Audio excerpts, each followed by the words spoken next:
இவ்வளவு அடி வாங்கி மடங்களையே இந்தியாவுடன் எல்லை பிரச்சினையை கிளறும் நேபாளத்தின் மாஜி பிரதமர். ஜென் இசட் இளைஞர்கள் போராட்டத்தால் நேபாளத்தில் ஆட்சி கவிழ்ந்திருக்கிறது.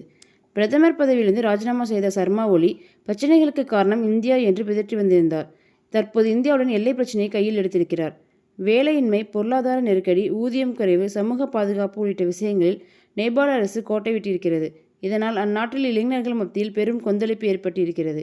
இதனை சரி செய்வதற்கு பதிலாக சோசியல் மீடியாக்கள் முடக்கும் வேளையில் அரசு இறங்கியது. இதனால் இளைஞர்கள் தடையை வாபஸ் பெற வேண்டும் என்று வலியுறுத்தி போராட்டங்களில் இறங்கினர். மறுபுறம் எப்படா வாய்ப்பு கிடைக்கும் என்று எதிர்பார்த்து கொண்டிருந்த பழமைவாத கட்சியான ராஷ்டிரிய பிரஜா தந்திர கட்சியானது இந்த போராட்டத்தை டேக் ஓவர் செய்து ஆட்சி கவிழ்ப்பு பணியை முன்னெடுத்திருக்கிறது.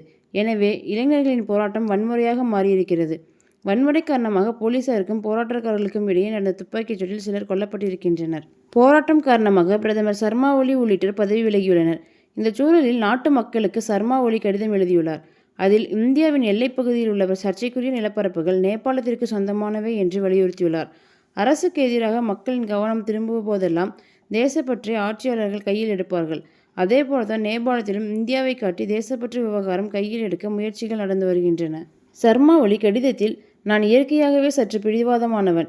இந்த பிடிவாதம் இல்லை என்றால் இந்த கடினமான சூழ்நிலையில் இவ்வளவு தூரம் வந்திருக்க முடியாது. பிடிவாதமாக இல்லாமல் நான் பின்வாங்கியிருந்தால் எனக்கு பல வாய்ப்புகள் கிடைத்திருக்கும். லிம்பியாதுராவை உள்ளடக்கிய நேபாளத்தின் வரைபடம் ஐக்கிய நாடுகள் சபைக்கு அனுப்பப்படாமல் இருந்திருந்தால் எனது வாழ்க்கை வேறு திசையில் இருந்திருக்கும். புகழும் பதவியும் எனக்கு முக்கியமில்லை. லிபுலேக், காலாபாணி மற்றும் லிம்பியாதுரா நமக்கு சொந்தமானவை என்று நான் வலியுறுத்தி வருகிறேன். ராமாயணத்தில் குறிப்பிடப்பட்ட ஸ்ரீராமர் இந்தியாவில் அல்ல, நேபாளத்தில் பிறந்தார் என்று நான் வலியுறுத்தியுள்ளேன்.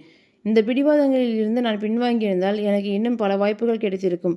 பல சாதனைகளை நான் செய்திருப்பேன். லிம்பியாதுராய் உள்ளடங்கிய நேபாள வரைபடத்தை ஐக்கிய நாடுகள் சபைக்கு அனுப்பாமல் இருந்திருந்தால் அல்லது மற்றவர்கள் எனது விருப்பங்களை பின்பற்றியிருந்தால் எனது வாழ்க்கை வேறு திசையில் சென்றிருக்கும்.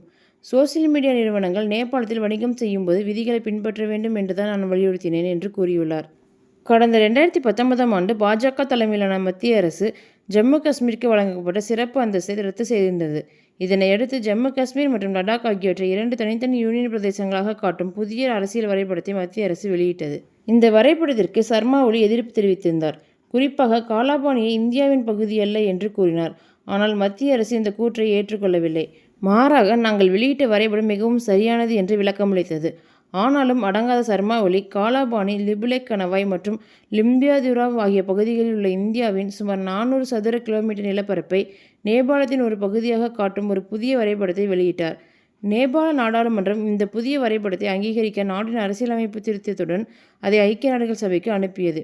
இந்த விஷயத்தை தான் தற்போது தனது கடிதத்தில் சர்மா ஒலி குறிப்பிட்டிருக்கிறார். இவ்வளவு அடி வாங்கி பதவியை ராஜினாமா செய்தும் கூட இந்தியாவை சீண்டுவதை சர்மா ஒலி விடவில்லை என்பது குறிப்பிடத்தக்கது.